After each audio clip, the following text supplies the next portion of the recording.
Israel is oppressing the Palestinians for years. 22 Arab countries around it were not able to stop that. In terms of military, economy, and manpower, Arab countries are much powerful than Israel. Still, Arab kings and sheikhs bow their heads before Israel, which has almost zero natural resources. All we see from the Arab countries is condemning the oppressors and crying with the oppressed. Why are Arabs so powerless when it comes to Israel?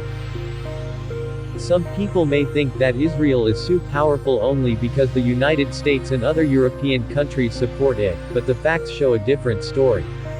From 2000 to 2019, weapons supplied to Israel by the Western powers, which include the US, UK, France, Spain, Germany, are documented at a massive $9.6 billion. But within that 20-year period, the same document shows this amount is dominated by arms sold by the same suppliers to Saudi Arabia, which is $29.3 billion, to UAE $20.1 billion, to Egypt $17.5 billion, to Iraq $9.1 billion, and to Qatar $6 billion. And yet these expensive weapons will provide little protection if Israel ever chooses to attack Arab lands again. When it comes to competition, Israel does not compete with Arab countries at all. The population of Israel is far less than Arab countries. Israel has a population of 9 million, while the 22 Arab countries have a population of 423 million, which is 98% more than Israel. Some people blame Arab disunity for the condition of Palestine. Arabs are indeed bitterly divided.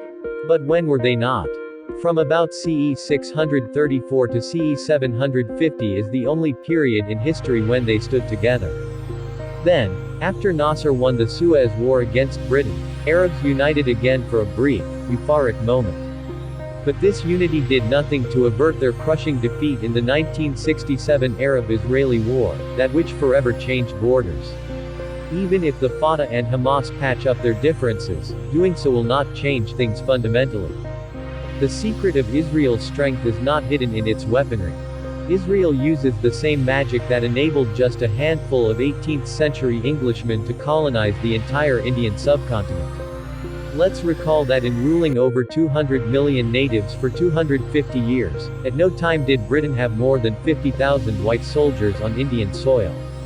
Although better guns and cannons gave them an edge, in fact, their real not-so-secret weapon was much bigger. That weapon was a system of organized thought based upon a rational and secular approach to life, a modern system of justice, and a new set of social relations. This was sustained and enhanced by Enlightenment-era education that de-emphasized rote learning of the scriptures, was this worldly and future-oriented, and which focused upon problem-solving skills using systematic, scientific thinking.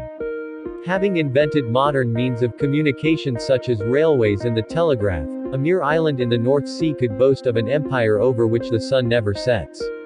The problem is not genetics. Arabs have a brilliant past and are probably just as smart as Israelis.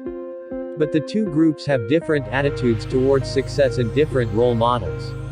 The Israelis want to be Albert Einstein, Niels Bohr, John von Neumann, George Wald, Paul Samuelson, Gertrude Elion, Ralph Lauren, George Soros, or 1,000 other such names that fill textbooks on physics, philosophy, technology, medicine, and business. Compare this with the Arab boy who wants to be Salahuddin Ayyubi, or Tughril Ghazi, or Tariq bin Ziyad. He does not know about Ibn Sina, al-Khwarizmi, Abu Nasr al-Farabi, etc. Arabs need to understand that that brain will rule over brawn. We live in a cruel world which, of course, we must try our best to make less cruel and more humane.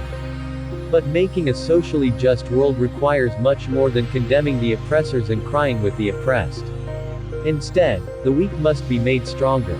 That strength does not derive from oil or nuclear bombs. Instead, it springs from the human brain, but only when that superb gift of nature is appropriately tutored and trained within a system of secular values that cherishes and rewards logical thinking, questioning, and creativity. Thank you for watching the video till the end. Please subscribe to our channel and press the bell icon for updates on our future videos.